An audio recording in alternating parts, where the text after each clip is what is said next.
Maris Racal viral at usap-usapan ngayon sa social media.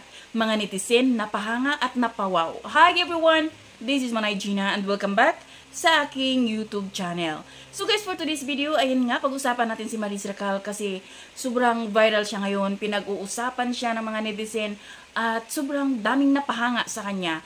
At maraming ang mga komento na positibo na sinasabi nila na kahit anong issue na dumating kay Maris, pero hindi talaga maipagkakaila kung gaano siya katalino, kung gaano siya kagaling, magaling na artista, magaling na singer, at magaling din siyang sumayaw. Kaya sobrang napahanga ngayon ang mga netizen, lalong-lalo na nung nagsalita si Maris ng Italian language, na hindi mo akalain na, grabe no, magaling siyang tawag nito, magsalita.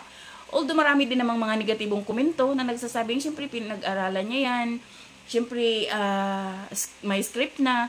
Pero guys, alam naman din natin kung gaano talaga ka-effort ni Maris. Kung pinag-aralan niya, siyempre talagang nag-effort siya na pag nasa stage na siya, mayroon man lang siya kahit kunting Italian language na masabi. Siyempre kapag nasa ibang bansa ka, kung ano yung lingwahe nila, siyempre mag-i-effort ka talaga. Kagaya din sa ibang mga nationality na pupunta dito sa ating bansa, nag-i-effort din silang matutong mag-Tagalog. So, ganun lang talaga yun. At si Maris naman, alam naman natin kung gaano siya kagaling.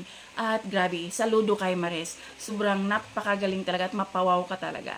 So, yun lang guys. Thank you for watching. Until then, bye. God bless everyone.